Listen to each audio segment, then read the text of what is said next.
Last chapter, I asked you to empathize with characters. In this case, empathize with Rob.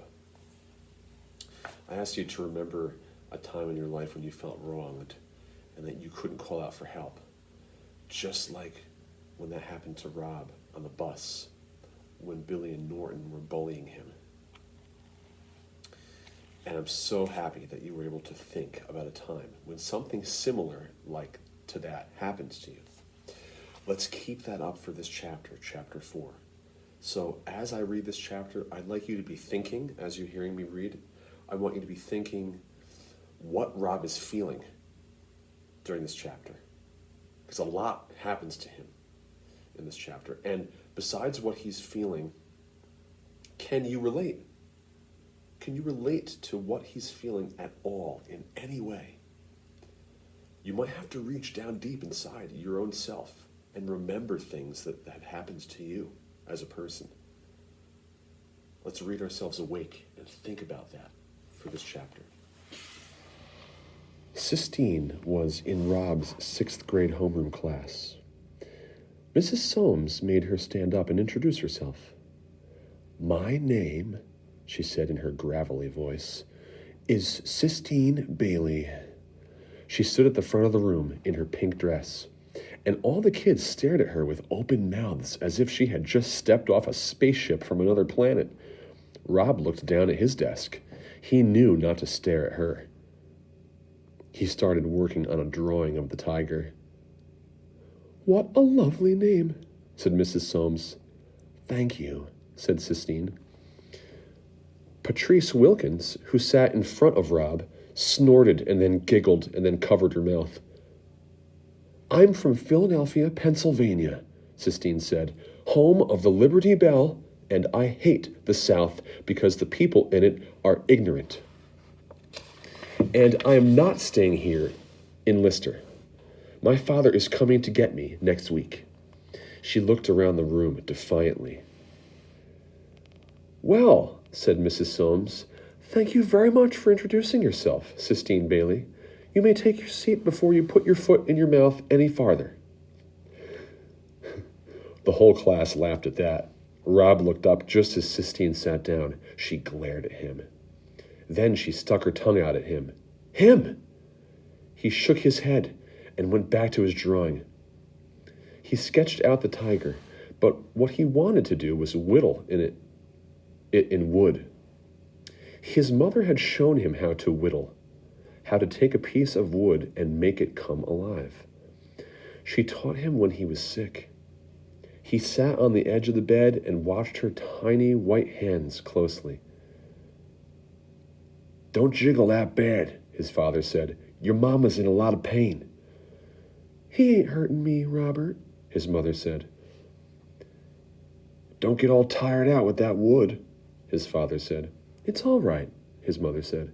"I'm just teaching Rob some things I know." But she said she didn't have to teach him much.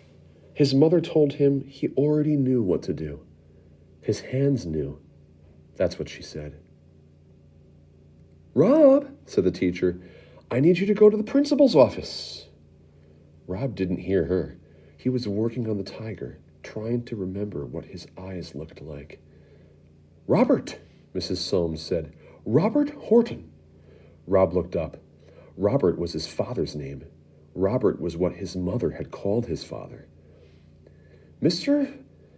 Felmer wants to see you in his office. Do you understand?" "Yes, ma'am," said Rob. He got up and took his picture of the tiger and folded it up and put it in the back pocket of his shorts.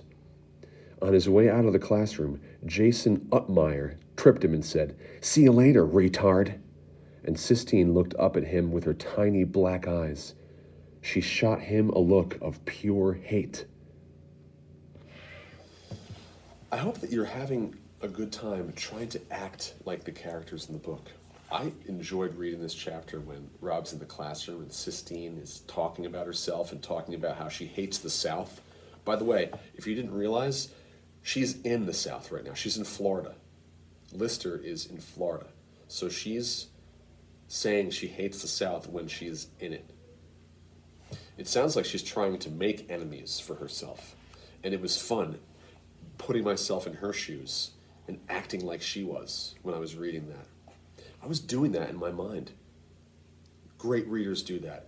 And I wanted you, remember, I wanted you to think about how Rob was feeling in this chapter. What was going on with him? If you could act out what he was doing and feeling, what would it be like? So, you need to write about what Rob was feeling in this chapter. And you need to tell if you can relate to him in any way. I can relate to him. This is how I do it. I think when Rob was tripped by that other kid and called him a retard, I remember being tripped by somebody on the playground. I was running full steam, and the kid just put his foot out, tripped me right away. I didn't think it was going to happen, of course. I must have been playing tag or something. And luckily, when I fell, it wasn't on hard concrete. It was on like some mulch, like wood chips or something. But I remember how it made me feel. It made me feel embarrassed and mad, and also a little bit like sad. I couldn't believe the kid did that. I had no idea that it was going to happen. It took me completely by surprise. Felt horrible. That's how I do it. I think to myself, this happened to me, something similar. Everybody saw it too, just like everybody saw Rob get tripped in the classroom on his way out. It's a horrible feeling. Okay, so that's what you'll write about as well. Best of luck. Enjoy it.